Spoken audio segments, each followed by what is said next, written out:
Melissa. I'm just stirring it up like our MVP here. I gotta tell you, fans are thirsty for a deep playoff run. It appears the best player in franchise history is back in the fold. Andre Johnson showing up to training camp this morning. You want to see some fancy handles? Maybe that's the place to go. I'll tell you what, though, no one's really here to see me. They're here to see the best dunker in the world. They call him the air up there. Oh, I didn't think that would work. For the first time in years, there's reason to be excited about these Astros. The young talent really starting to come through. Second baseman Jose Altuve won the batting title last year. George Springer hit 20 homers, only played less than half the season. Meanwhile, pitcher Dallas Keuchel, well, he came out of nowhere and showed some real ace potential. The first pitch here tonight. Speaking of injuries, the Texans trotting out quarterbacks, rolling them out like Justin Bieber does hit singles, week after week, a different one. Nowadays, Adrian Peterson less worried about breaking tackles, more concerned about shedding these child abuse charges. He is scheduled to appear in court. And that announcement comes at about 1 o'clock. And one more note on Biggio before we go. He got hit by a pitch 285 times in his career, a modern-day record, so you can say perhaps no one else more willing to take one for the team since the Linsanity craze last year. Whoa, where did all this come from? I swear I'm just a fan. I'm not obsessed. And Congressman, every few years I feel like we hear about a lawsuit, a scandal, an investigation, and the pundits come out and say, you know, we're at a crossroads, but nothing ever happens. Why would this time be different? Is something different now? When you hear the word upper deck, you probably think the cheap seats, the nosebleeds, the seats all the way back at a game in which you can hardly see a thing. But not the case here. That guy's sitting in level 300, and it still feels like he's right on top of the action. I want to see you get your feet set, Miles. Good job. Inside the Burnett Balin Community Center, the paint is peeling both from the wall and court. The concrete surface can be unforgiving, but it's just the way Michael Williams likes it. We don't need the pretty basketball court with the, with the pretty backboards, and it's just come in the gym and get better. Basketball isn't about just glamour and being seen. And until last year, he and wife Tony had no idea people were watching.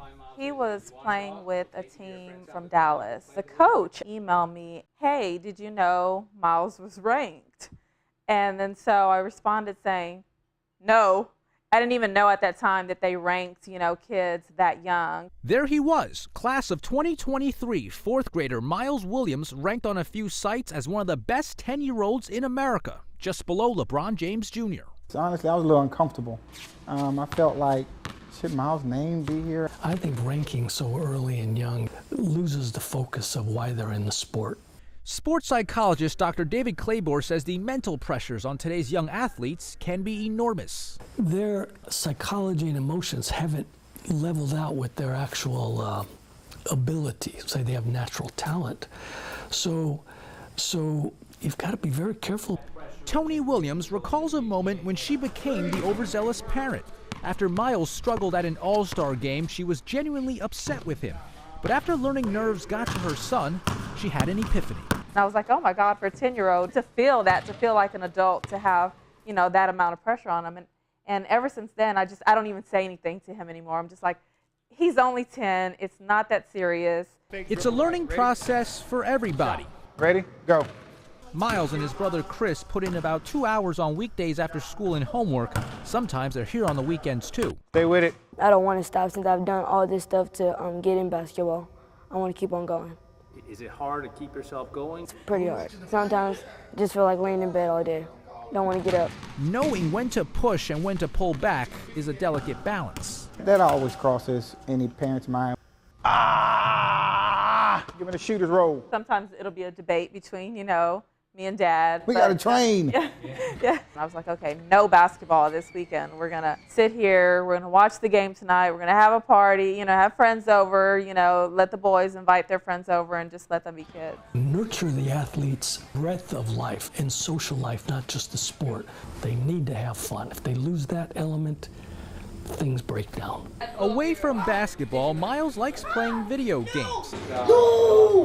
In school, he enjoys just about every subject. Math, reading, history, writing. His mother says he's a deep thinker, more serious than the average 10-year-old. He comes across as an old soul. Oh, what? An old soul? No. Something he's not even old enough to understand. Old, for real, Mom? Really? An MBA or college career, the furthest thing from their minds. That's a long ways away. We don't even discuss that. The real goal they're shooting for is much bigger. I want to raise a young man that's well-rounded, that's strong in his family belief, strong in his roots, and has a deep belief in God. And from that point, you know, whatever happens, happens.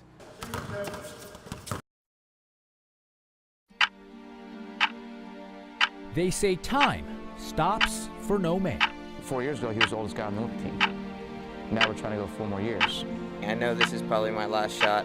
For 29-year-old Jonathan Horton, time is ticking.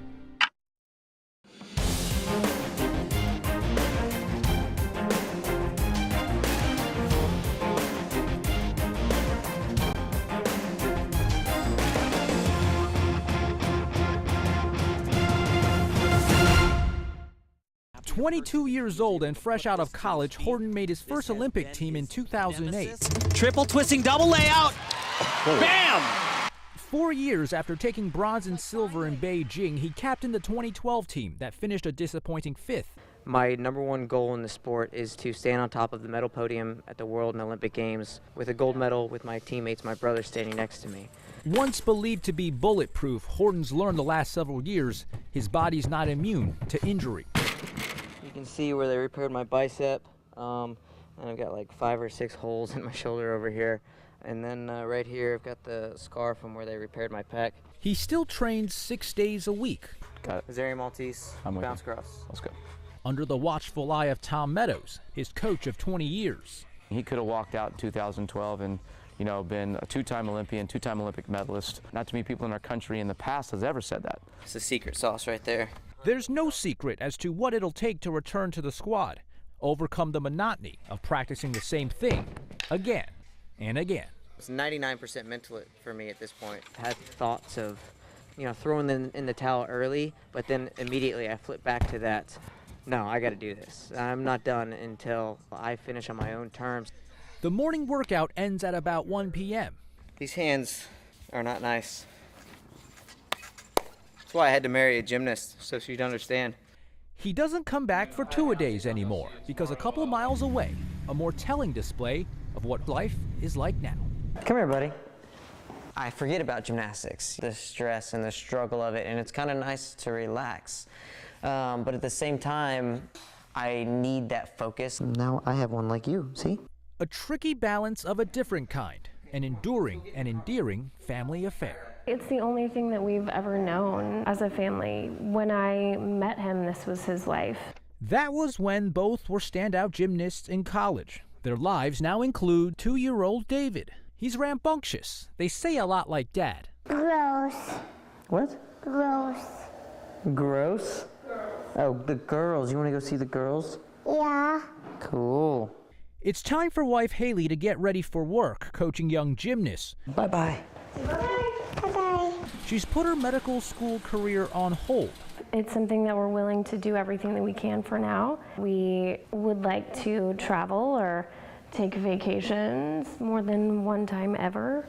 And about that one time since they tied the knot 5 years ago. We went to Antigua honeymoon. on our honeymoon, and John actually worked out, so I don't really count it. I don't count it a real vacation. In the meantime, Horton determined to script one more chapter in his Olympic narrative. His greatest days may be behind him, but perhaps the best is yet to come. I'm going to give it everything I have the next year and a half. Hopefully it can end on a high note. Go, Daddy.